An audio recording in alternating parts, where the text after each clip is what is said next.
This channel does not promote any violent, harmful, or illegal activities. All content provided by this channel is meant for an educational purpose only. দেগঙ্গার খবরে নজর রাখবো। তুল কালাম দেগঙ্গায় শরিকি বিবাদ হলো, কারণ ধারালো অস্ত্রের কোপ মারা হলো মহিলাকে। গন্ডগোল থামাতে গেলে আহত হলেন পঞ্চায়েত সদস্য। দেগঙ্গার উত্তর চাঁদপুরের দুই শরিকের মধ্যে তুল কালাম ঘটনা বাধে। জমির দখল নিয়ে লাঠি সোটা ধারালো অস্ত্র নিয়ে দুই পক্ষই একে অপরের উপরে হামলা চালায় বলে অভিযোগ উঠছে। ঝামেলা মেটাতে যান পঞ্চায়েতের সদস্য, তিনিও আক্রান্ত হন। ঘটনায় আহত হয় 5 জন।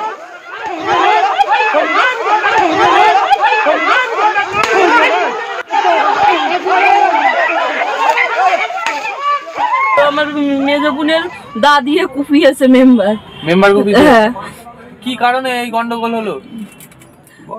কারণটা আমাদের গাছ কাটছে, আমরা বারণ করছি, সেই জন্য আমাদের মারছে। এটা তো মানে প্রতিহিংসা ভাবে করা হচ্ছে। যেহেতু আমি গ্রামের মেম্বার, আমি তো ঝামেলা হলে আমার গ্রামে দেখতে হবে, আমার যেতে হবে সেখানে। সেইভাবে গিয়েছি আমি।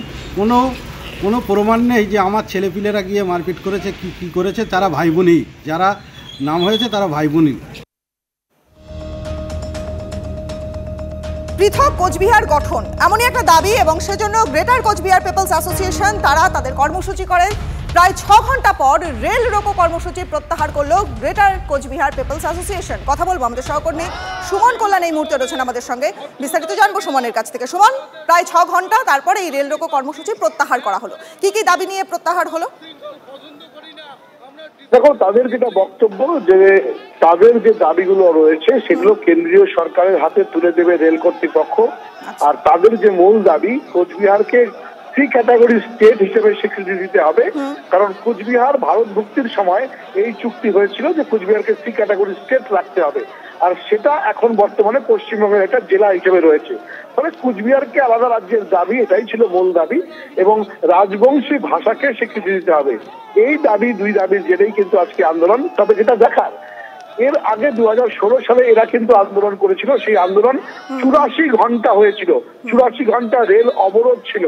আর আজকে 6 ঘন্টা পরেই সেই রেল অবরোধ উঠে গেল। ফলে আন্দোলন চলছে। যদি ভবিষ্যতে তাদের বক্তব্য, তাদের দাবি মানা না হয়, তাহলে আবারও তারা আন্দোলন করবেন, এই হুঁশিয়ারি দিয়েছেন। তবে আজকের মতো রেল অবরোধ কিন্তু উঠে গেছে জোড়াহাট স্টেশনে। ফলে আর কিছুক্ষণের মধ্যেই রেল যোগাযোগ কিন্তু স্বাভাবিকভাবে সাময়িকভাবেই তারা এই রেল রোকো কর্মসূচিকে প্রত্যাহার করলো। অনেক ধন্যবাদ তোমায়, নজর রাখো। আমরা স্যাটিসফাই এই জন্য, ইমিডিয়েট আমার বার্তাটা রিসিভ করে নিয়ে ইমিডিয়েট পাঠাবে এবং ইমিডিয়েট একটা বৈঠকের ব্যবস্থা করে দেবে। ইমিডিয়েট তো আর স্বরাষ্ট্র দপ্তর থেকে ফয়সলা করে পাওয়ার নয়। আমরা স্বরাষ্ট্র দপ্তরের সাথে বৈঠকের কথা কইলাম, ইমিডিয়েট সেই বৈঠকের ব্যবস্থা করবে বলে আমার কথা দিল। সেই ভরসাতে আমরা রেল অবরোধ আজকে আমরা তুলে নিয়ে রাখছি। যদি কথা না রাখে আগামী দিনে বৃহত্তর আন্দোলন, সেদিন আর ইমের অনুরোধ হয়তো আমরা নাও রেখে পাবো। চলুন আরো একটা গুরুত্বপূর্ণ চাঞ্চল্যকর খবরে নজর রাখি। কলকাতার মহিলার সঙ্গে এবার ডিজিটাল অ্যারেস্টের প্রতারণা। কলকাতা পুলিশের হাতে গ্রেফতার করা হলো মুম্বাইয়ের 2 জন বাসিন্দাকে। আমাদের সহকর্মী সিজার মন্ডল এই মুহূর্তে রয়েছেন টেলিফোনে আমাদের সঙ্গে। সিজার, প্রধানমন্ত্রী বারবার বলেছেন যে ডিজিটাল অ্যারেস্ট বলে কিছু হয় না, তা সত্ত্বেও এমন প্রতারণা ঘটছে এবং মানুষ এই জালে পড়ছে, কি কি তথ্য?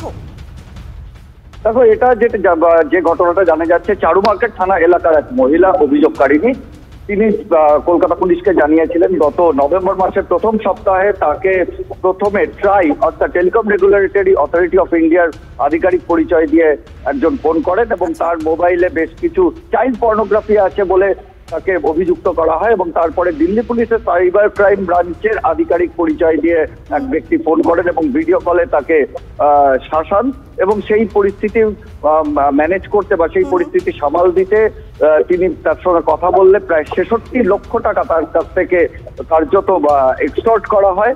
এরপরে ঘটনাটা যে তিনি প্রতারিত হয়েছেন বুঝতে পেরে তিনি কলকাতা পুলিশকে জানান এবং মুম্বাইয়ের যে ব্যক্তিকে গ্রেপ্তার করা হয়েছে এবং এর পেছনে আরেকটি বড় চক্র কাজ করছে, এমনটাই কলকাতা পুলিশের এখন পর্যন্ত তদন্তে উঠে এসেছে। বুঝতে পারছি, মানে চাঞ্চল্যকর খবর, মানুষ এই প্রতারণার শিকারও হচ্ছেন। অনেক ধন্যবাদ তোমায়, নজর রাখো।